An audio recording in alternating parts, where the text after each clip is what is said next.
Vote লুট রুখতে বার্তা বিজেপি নেতার, মা বোনেদের রুখে দাঁড়ানোর পরামর্শ। ভোট লুট রুখতে প্রয়োজনে ঝাঁটা জুতো ধরার পরামর্শ বিজেপি নেতা কাশেম আলীর।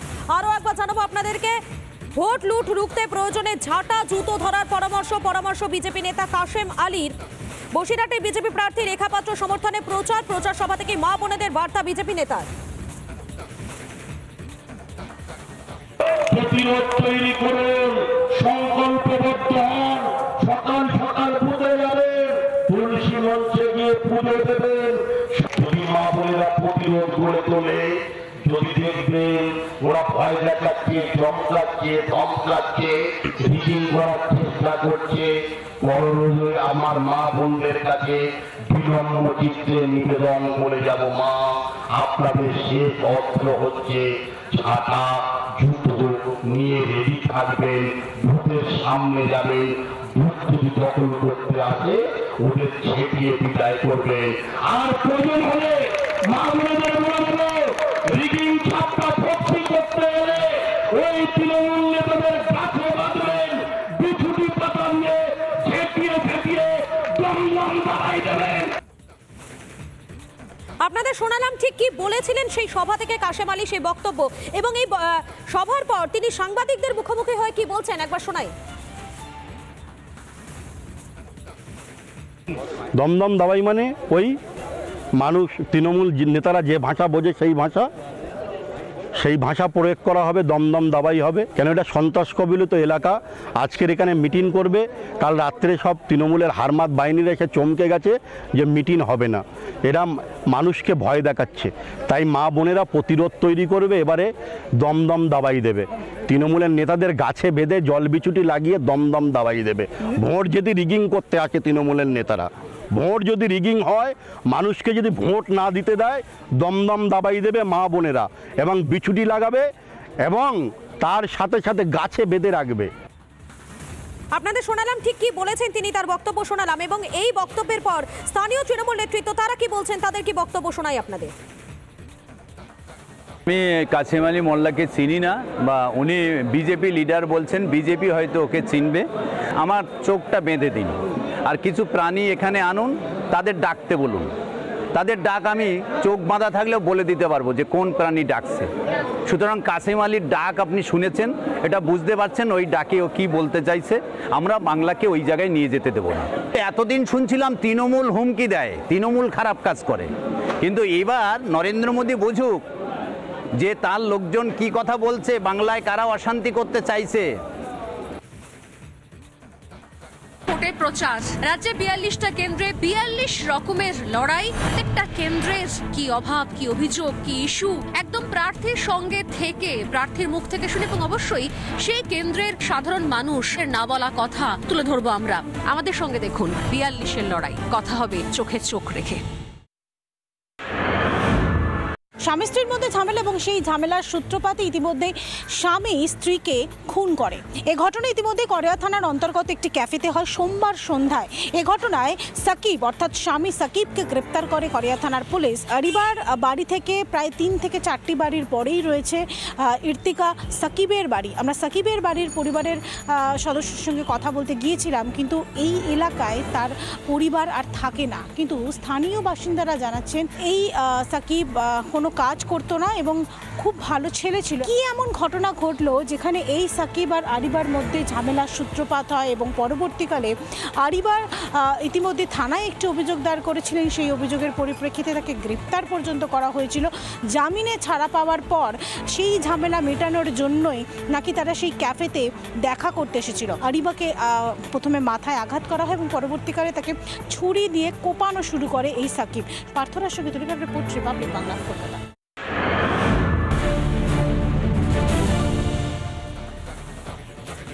আর এবারে আমরা নজর রাখবো বর্ধমানের দিকে। বর্ধমান শহরে জনসংযোগ দিলীপ ঘোষের চা চক্রে অংশগ্রহণ করে বাজারে জনসংযোগ দিলীপের।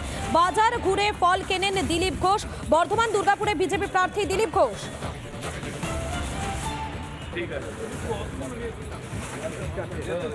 বর্ধমান শহরে সেখানে জনসংযোগ সারছেন দিলীপ ঘোষ। চা চক্রে অংশগ্রহণ করে বাজারে জনসংযোগ দিলীপ ঘোষের। বাজার ঘুরে ফল কেনেন দিলীপ ঘোষ। বর্ধমান দুর্গাপুরের বিজেপি প্রার্থী, তিনি আজ সকাল থেকে জনসংযোগ সারছেন এবং জনসংযোগ সেরে তিনি বাজারে যান। সেখানে বাজারে গিয়ে বাজার ঘুরে ফল কেনেন তিনি এবং সেখানে যারা ছিলেন তাদের প্রত্যেকের সঙ্গে কথা বলেন, জনসংযোগও সারেন দিলীপ ঘোষ।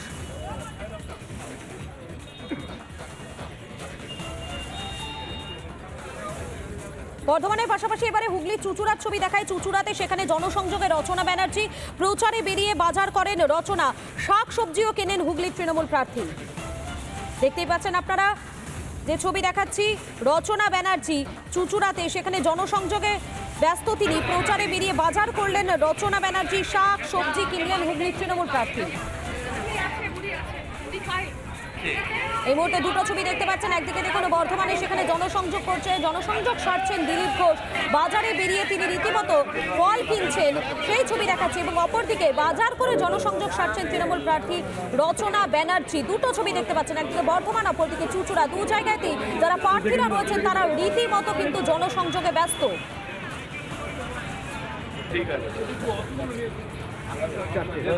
এই মুহূর্তে দুটো ছবি দেখতে পাচ্ছেন, একদিকে বর্ধমানের ছবি দেখাচ্ছি, অপরদিকে চুচুড়ার ছবি দেখাচ্ছি আপনাদেরকে।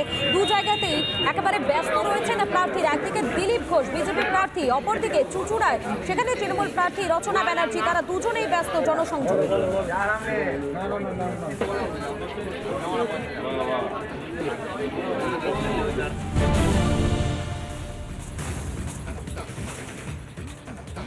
ভোট লুট রুখতে বার্তা বিজেপি নেতার। মা বোনেদের রুখে দাঁড়ানোর পরামর্শ। ভোট লুট রুখতে প্রয়োজনে ঝাঁটা জুতো ধরার পরামর্শ বিজেপি নেতা কাশেম আলীর।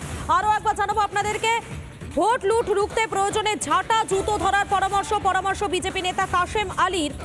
বসিরহাটে বিজেপি প্রার্থী রেখা পাত্র সমর্থনে প্রচার সভা থেকে মা বোনেদের বার্তা বিজেপি নেতার।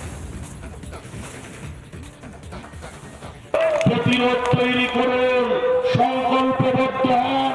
সকাল সকাল পুজো যাবেন, তুলসী মঞ্চে গিয়ে পুজো দেবেন। যদি মা বোনেরা প্রতিরোধ গড়ে তোলে, যদি দেখবেন ওরা ভয় দেখাচ্ছে, ধমকাচ্ছে, রিজিং করার চেষ্টা করছে, পরলোকে আমার মা বোনদের কাছে বিনম্র চিত্তে নিবেদন করে যাব, মা আপনাদের শেষ অস্ত্র হচ্ছে ঝাঁটা জুতো নিয়ে রেডি থাকবেন। ভোটের সামনে যাবেন, ভোট যদি দখল করতে আসে ওদের ছেটিয়ে বিদায় করবেন। আর প্রয়োজন হলে মা বোনেদের বলবো, রিগিং ছাপ্পা ভর্তি করতে হলে ওই তৃণমূল নেতাদের গাছে বাঁধবেন, বিছুটি পাতা নিয়ে ছেটিয়ে দম দাঁড়াই দেবেন। আপনাদের শোনালাম ঠিক কি বলেছিলেন সেই সভা থেকে কাশেম আলী, সেই বক্তব্য। এবং এই সভার পর তিনি সাংবাদিকদের মুখোমুখি হয়ে কি বলছেন একবার শোনাই। দমদম দাবাই মানে ওই মানুষ, তৃণমূল নেতারা যে ভাষা বোঝে সেই ভাষা প্রয়োগ করা হবে, দমদম দাবাই হবে। কেন এটা সন্ত্রাস কবলিত এলাকা। আজকের এখানে মিটিং করবে, কাল রাত্রে সব তৃণমূলের হারমাত বাহিনীরা এসে চমকে গেছে যে মিটিং হবে না। এরা মানুষকে ভয় দেখাচ্ছে, তাই মা বোনেরা প্রতিরোধ তৈরি করবে, এবারে দমদম দাবাই দেবে। তৃণমূলের নেতাদের গাছে বেঁধে জল বিচুটি লাগিয়ে দমদম দাবাই দেবে।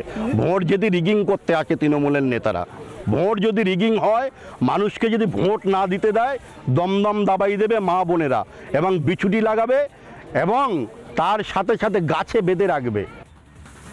আপনাদের শোনালাম ঠিক কি বলেছেন তিনি, তার বক্তব্য শোনালাম। এবং এই বক্তব্যের পর স্থানীয় তৃণমূল নেতৃত্ব তারা কি বলছেন, তাদের কি বক্তব্য শোনাই আপনাদের।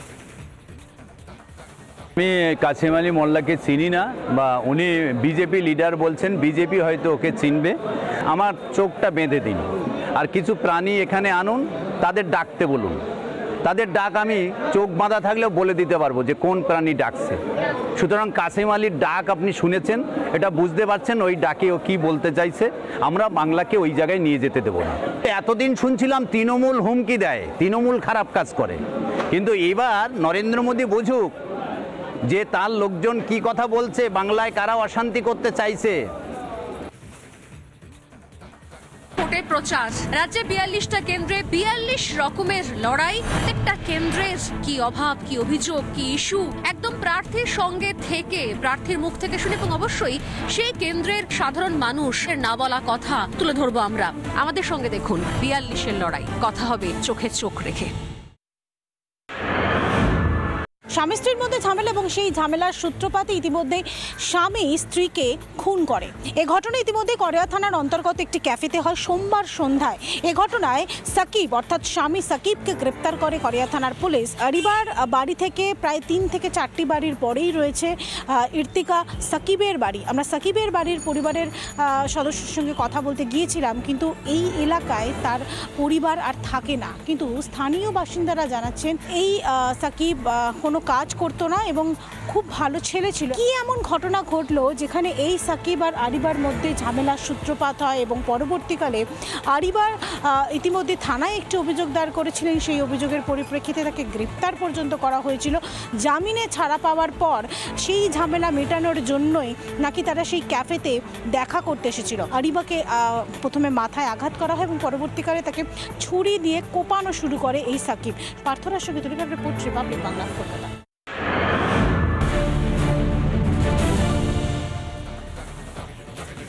আর এবারে আমরা নজর রাখবো বর্ধমানের দিকে। বর্ধমান শহরে জনসংযোগ দিলীপ ঘোষের চা চক্রে অংশগ্রহণ করে বাজারে জনসংযোগ দিলীপের।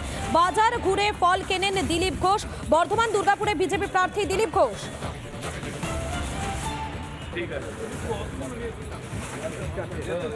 বর্ধমান শহরে সেখানে জনসংযোগ সারছেন দিলীপ ঘোষ। চা চক্রে অংশগ্রহণ করে বাজারে জনসংযোগ দিলীপ ঘোষের।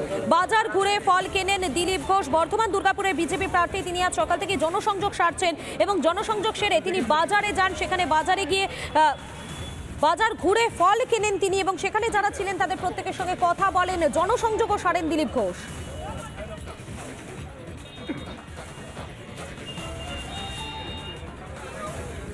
বর্ধমানের পাশাপাশি এবারে হুগলি চুচুড়ার ছবি দেখায়। চুচুড়াতে সেখানে জনসংযোগে রচনা ব্যানার্জি। প্রচারে বেরিয়ে বাজার করেন রচনা। শাক সবজিও কেনেন হুগলির তৃণমূল প্রার্থী। দেখতেই পাচ্ছেন আপনারা যে ছবি দেখাচ্ছি, রচনা ব্যানার্জি চুচুড়াতে সেখানে জনসংযোগে ব্যস্ত তিনি। প্রচারে বেরিয়ে বাজার করলেন রচনা ব্যানার্জি। শাক সবজি কিনলেন হুগলির তৃণমূল প্রার্থী। এই মুহূর্তে দুটো ছবি দেখতে পাচ্ছেন। একদিকে দেখুন বর্ধমানে সেখানে জনসংযোগ করছে, জনসংযোগ সারছেন দিলীপ ঘোষ। বাজারে বেরিয়ে তিনি রীতিমতো ফল কিনছেন সেই ছবি দেখাচ্ছে এবং অপরদিকে বাজার করে জনসংযোগ সারছেন তৃণমূল প্রার্থী রচনা ব্যানার্জি। দুটো ছবি দেখতে পাচ্ছেন, একদিকে বর্ধমান অপরদিকে চুচুড়া। দু জায়গাতেই যারা প্রার্থীরা রয়েছেন তারা রীতিমতো কিন্তু জনসংযোগে ব্যস্ত।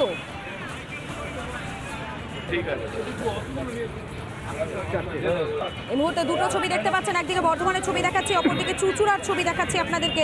দু জায়গাতেই একেবারে ব্যস্ত রয়েছেন প্রার্থীরা। একদিকে দিলীপ ঘোষ বিজেপি প্রার্থী, অপরদিকে চুচুড়ায় সেখানে তৃণমূল প্রার্থী রচনা ব্যানার্জি। তারা দুজনেই ব্যস্ত জনসংযোগে।